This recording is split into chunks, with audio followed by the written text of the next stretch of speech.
tudo que eu fiz para crescer na psicologia. Esse é um vídeo que eu vou falar um pouquinho da minha experiência. Isso não é um método meu, isso não é um método que eu vou te vender, eu vou te contar um pouquinho da minha história. E justamente por não ser um método validado, essa é a minha experiência, que eu não propago isso de forma comercial. Mas eu gostaria de compartilhar com você, porque eu acredito assim que na minha jornada eu fiz bastante coisa tateando, mas que deu muito certo. Tive que quebrar vários padrões no meio do caminho, tive que romper com umas amarras até acadêmicas para poder vivenciar uma vida diferente. Não sei se hoje tá um pouquinho diferente esse cenário, se a pessoa já faz psicologia, ela já sai com uma cabeça diferente por causa das redes sociais, por causa da divulgação de conhecimento, mas quando eu me formei há 10 anos atrás, a gente saía da faculdade com muitas amarras da própria instituição. Então eu tive que romper com muitas coisas que eu carregava da instituição para poder trilhar um caminho mais autônomo, digamos assim. Porque quando eu terminei de fazer a faculdade, eu já entrei numa especialização de psicanálise na época. E meio confusa, eu também entrei numa especialização de terapia cognitivo-comportamental. Mas a especialização de psicanálise, ela me proporcionava aula todos os dias, era uma imersão, e a gente podia fazer atendimentos para as pessoas, atendimentos supervisionados. E aí eu fiquei 1 ano, 2, nem me lembro direito, nessa instituição e fazendo esses atendimentos. Só que nesses formatos, assim, você ganha um valor de sessão que é simbólico praticamente, né? Eu me lembro que eu nem queria cobrar as pessoas de tão simbólico que era. Só que eu comecei a me revoltar, porque eu já estava formada há 2 anos e estava naquela instituição, tinha milhões de anos para se formar e mais um monte de amarras e tinha que fazer isso, tinha que fazer aquilo. Eu enxergava um pouco assim o mercado da psicologia já me deprimindo, porque eu não via uma vida muito próspera, digamos assim. E eu comecei a me questionar muito sobre o que eu queria daquilo, como é que eu visualizava o meu futuro, e nada se encaixava no que eu tava criando todos os dias, no que eu tava ali batalhando, sabe? Eu tava ali fazendo algo todos os dias que o resultado não seria algo que eu fosse me motivar a continuar naquele percurso. Só que tudo isso, né, eu tô falando assim com a minha cabeça de 10 anos atrás, a minha cabeça de não saber nada do que eu sei hoje. Então eu olho para essa fase que eu vivi. Eu não sei nem da onde que eu tirei todas essas ideias que eu vou compartilhar com vocês.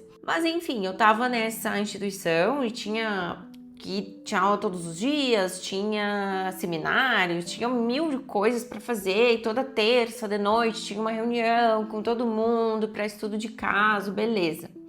Aí, um dia, uma pessoa questionou nessa reunião, falou, nossa, essas sessões que nós fazemos, né, as pessoas mais velhas podiam cobrar um valor a mais, assim, que não era nada, né? Mas essas sessões que a gente faz, podia ser um pouquinho mais cara. Tipo, a pessoa pediu ali, uma aluna do curso pediu que essas sessões fossem um pouquinho mais caras. E aí, a coordenadora, assim, não se levantou porque ela era bem idosa, eu acho que não ia se levantar.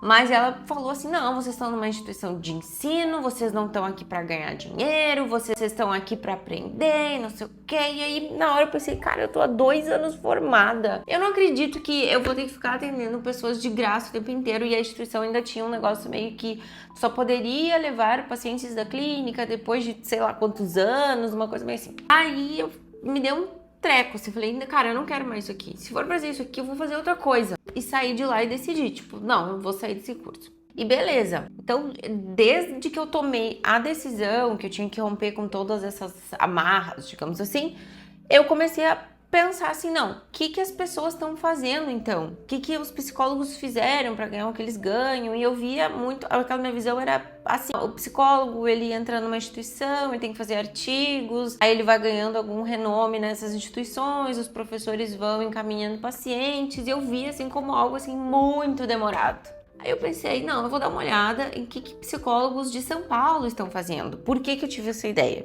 Porque as pessoas começaram a falar que na minha cidade, em Porto Alegre, não se pagava o valor de uma sessão, que as pessoas não valorizavam e tudo mais. Aí eu pensei assim, não, então eu vou pensar em São Paulo. Vou morar em São Paulo? Pensei.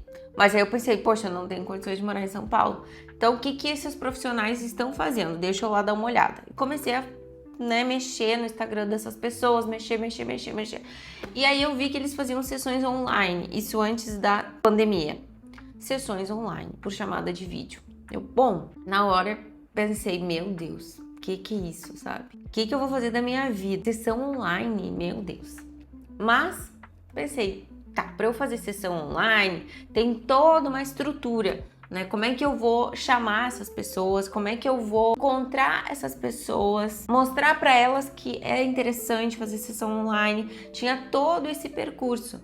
E no meio desse caminho, eu estava atendendo umas 2, 3 pessoas presencial, alugando, sublocando consultório. Só que eu comecei a perceber que eu não conseguia vender a minha sessão. Eu queria entregar tudo de uma vez só, aquela coisa assim que a instituição, as faculdades não preparam a gente para o mercado de trabalho, e eu queria entregar tudo naquela sessão. Eu fazia uma sessão demoradíssima, eu fazia uma sessão assim que a pessoa falava, saía mais confusa, sem estrutura nenhuma, e eu pensei, meu Deus, as pessoas não estão voltando dessas sessões que elas fazem comigo. Então, já tenho ali um problema para resolver, mas essa captação dessas pessoas que eu vou ter que fazer online, que eu vou ter que entender como fazer isso. Então, para esse problema aqui, eu entendi que eu precisaria aprender sobre vendas. E eu comecei a fazer um curso forte de marketing, numa época onde cursos online não era famoso. Mas eu pensei, eu vou fazer. Daí era tipo uns 3 mil reais. Pra mim foi tipo o ápice da vida. Meu Deus, 3 mil reais eu vou ter que fazer isso aqui funcionar. E no início do curso, o cara falava assim, olha, você vai ter que fazer esse curso e pôr em prática. Faça uma aula e coloque em prática. Aí eu, beleza, né? Vou ter que colocar em prática. Só que a gente tem essa mania, né, de ver um curso e passar pra frente. Ao mesmo tempo, gente, uma coisa que eu esqueci de comentar, que quando eu saí dessa instituição de psicanálise, observando e estudando, eu comecei a sentir que a psicanálise estava um pouquinho ficando para trás em relação à terapia cognitivo-comportamental. Eu já tinha a especialização de terapia cognitivo-comportamental, só que eu não dava tanta ênfase, né? Eu não valorizava tanto. Então, nesse percurso, eu resolvi estudar muito terapia cognitivo-comportamental. Eu me lembro até que tinha umas férias que geralmente eu ia pra praia, e nessas férias eu não fui, fiquei estudando muito, porque eu queria voltar pro pessoal, para esse mercado da terapia cognitivo-comportamental, eu queria entrar nisso. E a terapia cognitivo-comportamental, ela tem protocolos, ela tem orientações, ela tem coisas mais definidas que eu não poderia voltar para esse mercado sem estar com as coisas na ponta da língua. Então eu entendi que eu precisava estudar. Nesse meio do percurso, dessa situação de estudar, gente, eu percebi que eu demorava muito para ler. Tá? Eu percebi que eu demorava muito para ler, que eu tinha muita coisa para estudar e que eu, sei lá, né? Meu Deus, eu tenho algum problema. Tô lendo muito devagar, eu não decoro, a minha memória é péssima, eu vou demorar 3 anos aqui para ler tudo isso. Então eu pensei, eu preciso de algo mais efetivo. Eu preciso aprender a estudar, aprender a memorizar. Então, nesse percurso, eu também fiz um curso de como aprender a ler, a memorizar, a ler mais rápido. E tudo eu comecei a praticar no meu dia. E nesse curso, inicialmente, ele começava a dizer e mostrar o quanto a gente se limita com os não posso, não sei, não é pra mim. Então, além dele mostrar esse caminho da gente conseguir aprender mais rápido, eu também comecei a colocar em prática. Daí tinha toda uma rotina de acordar, fazer meditações, ter uma boa alimentação, fazer exercício, fazer uma leitura, agregar vocabulário. Eu não tinha vocabulário, eu tinha muita vergonha para falar, eu era travada para falar, então eu comecei a todo dia ler, a todo dia anotar palavras novas, a colocar em prática, a fazer leituras em voz alta. Eu comecei a fazer um treino. Gente, vocês estão entendendo, né? Que eu comecei a viver essa minha transformação intensamente. Tá, beleza. Então, eu estava ali estudando muito terapia cognitivo-comportamental, observando muito o mercado de São Paulo, o que o pessoal estava fazendo e entendendo que eu precisava criar uma estrutura para captar pessoas que não eram da minha região, porque na minha cabeça criou-se a ideia de que as pessoas da minha região não pagavam. Também estava fazendo curso de marketing e tudo eu precisava colocar em prática, porque o professor falou, faça uma aula e coloque em prática. Nessa minha jornada, eu tinha criado um Instagram com uma sócia antiga, e a gente criou um Instagram e tudo, e eu compartilhava, escrevia e tudo mais, e eu acabei me desfazendo da sociedade e acabei deixando o Instagram pra ela. Já tinha um Instagram com 5 mil inscritos, seguidores, acabei deixando pra ela e criei o meu. Aí eu criei eu tinha um pouquinho de vergonha de aparecer justamente por causa dessa coisa que a gente se desfez e tudo mais. Então eu criei que se chamava Precisamos Conversar. E esse Precisamos Conversar era uma bonequinha, tipo assim, ó, precisamos conversar. E nesse Instagram eu pensei, eu vou colocar tudo em prática que eu estou fazendo no curso, porque eu entendi que tudo que eu fazia antes era errado, tipo ver um curso, fazer uma aula e não colocar em prática, me contentar com essas crenças, isso aqui não é pra mim e tal. Então eu entendi que eu precisava modificar essas situações, essas crenças, esses comportamentos ruins, esses padrões ruins no dia a dia. Muito do que eu estava aprendendo da terapia cognitivo-comportamental, eu fazia os exercícios comigo. Então eu fazia, porque eu queria pôr a prática, eu queria acreditar na TCC, eu queria acreditar na terapia cognitivo-comportamental. Então tudo que eu aprendia, eu fazia comigo, para eu ter posicionamento, para eu ter uma postura diferente quando eu estivesse com o paciente, para eu ter certeza, isso aqui, olha, tu pode acreditar que não funciona, até eu acreditava que não funciona, mas funciona assim. E realmente começou a funcionar muito na minha vida. E eu comecei a acreditar muito. Não é que eu não acreditava, mas sabe quando tu gosta do teu produto, tu vende com amor, assim. Eu comecei a gostar daquilo. Beleza.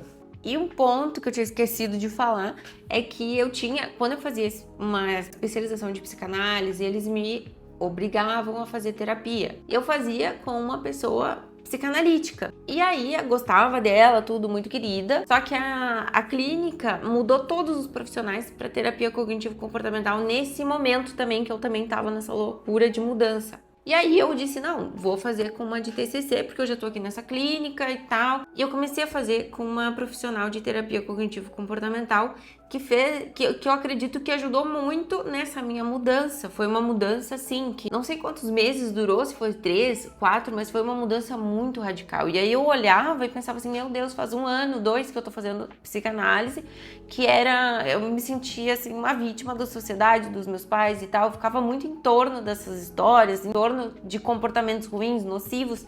E aí quando eu comecei a fazer terapia cognitivo-comportamental, tudo veio junto, assim, todas essas mudanças, esses comportamentos diferentes.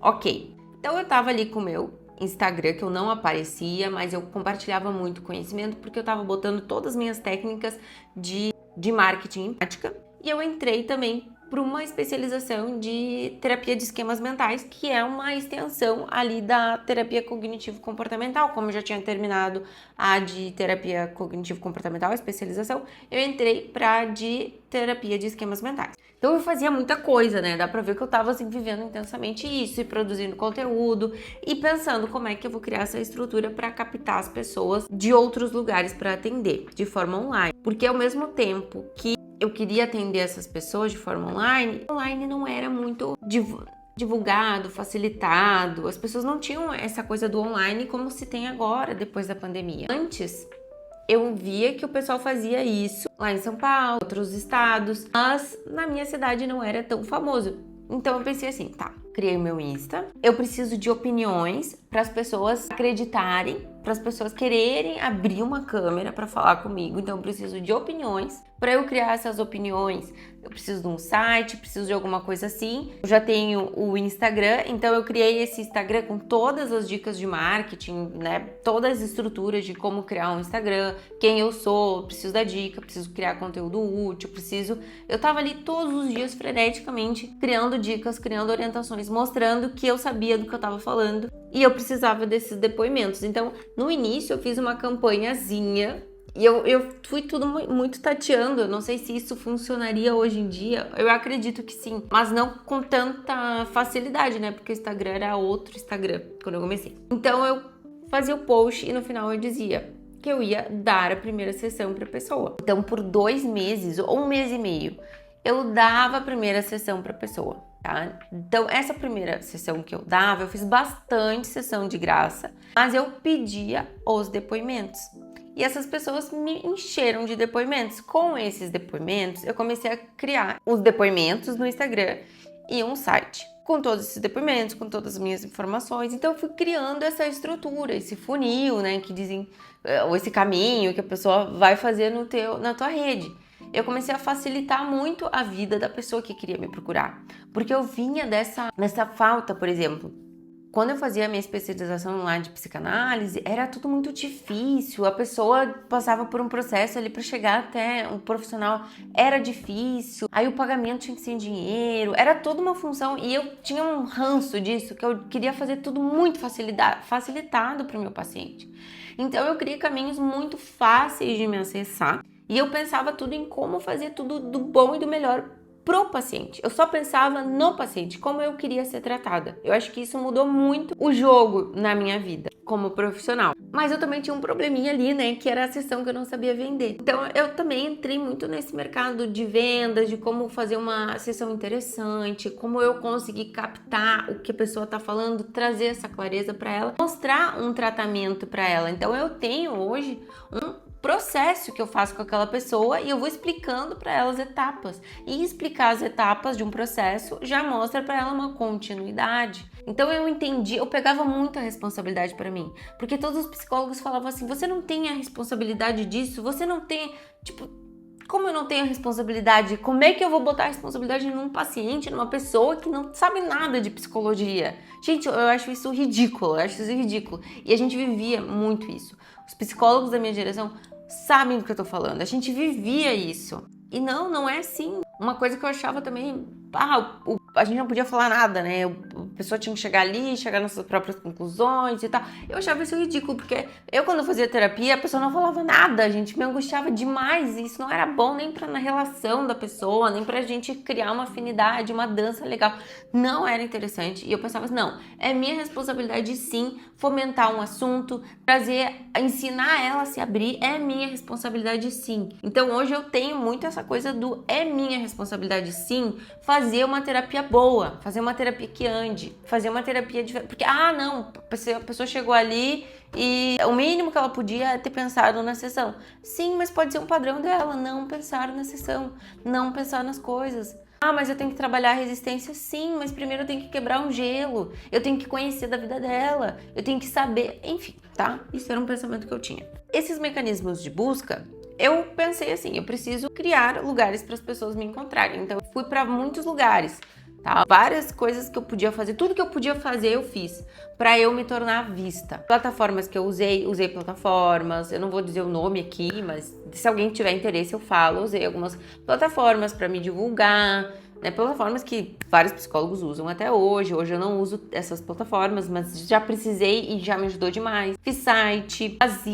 impulsionava os meus posts, porque hoje, né, tu vê, todo mundo fala, não impulsiona os posts, mas eu impulsionava sim os meus posts desde o início, porque eu queria vender a minha terapia. Então eu impulsionava um post dando uma dica e no final estava escrito na legenda, né? As pessoas liam legendas e falavam, eu vou te dar a primeira sessão gratuita, e eu usava os gatilhos que eu aprendia, né? Não deixe de acompanhar as dicas diárias, não deixe, né? Um gatilho de medo, de escassez. Então eu usava isso, eu contava histórias, eu dava uma dica de manhã, eu queria ser necessária para as pessoas. Então olha essa música legal que eu escutei hoje, aprendi isso na meditação, essa música é legal que te dá um ânimo no treino, é importante comer brócolis porque sei lá o que, bom pro cérebro. Eu vivia isso, né? Eu vivia essa saga também de como fazer o meu cérebro se tornar melhor. Eu até tenho uma playlist aqui que eu divulgo muito do que eu aprendi. Então eu vivia isso, gente. Eu comprava chás de ginkgo biloba para o meu cérebro funcionar melhor. Eu dormia cedo para o meu cérebro funcionar melhor. Porque quando eu comecei a desenvolver essa potencialidade do meu cérebro, eu comecei a ficar muito feliz.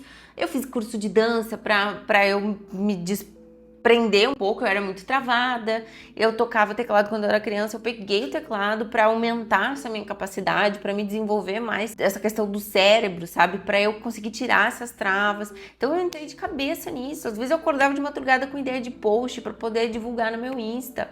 Eu vivi isso intensamente. Isso me fez também virar uma pessoa que estava sempre estudando muito. Eu desenvolvi isso, eu não gostava de ler, eu era criança, até a faculdade, assim, eu li os textos da faculdade, mas com muita dificuldade. E eu entendi que eu não gostava de ler por causa dessa dificuldade, porque eu me via limitada, porque eu leio devagar, eu tinha esses sentimentos a meu respeito. E aí quando eu comecei a desenvolver essa leitura mais rápida, eu fiz bastante cursos e leituras que me ajudaram a ler mais rápido, a tu ver uma ideia, assim, a se tornar uma pessoa mais radar de ideia do texto.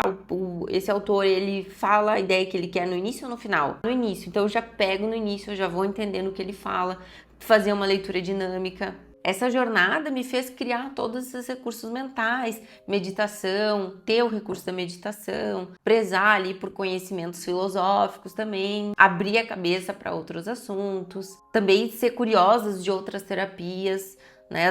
Eu me lembro que o pensamento que eu gostava de ter é pensar, eu vou fazer a minha terapia com base em conhecimento científico, mas se a pessoa estiver fazendo alguma coisa que faz bem pra ela, eu vou acreditar que faz bem pra ela também, que tá me ajudando. Eu não gosto dessas pessoas que são muito assim, meu Deus, você não pode fazer barra de axis, você não pode fazer constelação familiar, você não pode fazer. Eu não vou te vender algo que não vai ter um respaldo científico, mas se tu me falar que tu fez isso e te ajudou em alguma coisa, eu vou validar isso. Eu vou entender que tu precisava ir até lá para viver isso. Entende? Que às vezes só de ir lá conversar com alguém, receber essa atenção era o que tu precisava naquele momento. Então eu entendo isso e eu não visto essa camisa de bater outras coisas que não são a psicologia. Eu entendo que cada pessoa vive o que ela precisa, ela encontra respostas, às vezes, coisas que nem era a resposta que aquilo ia dar, mas ela interpreta dessa forma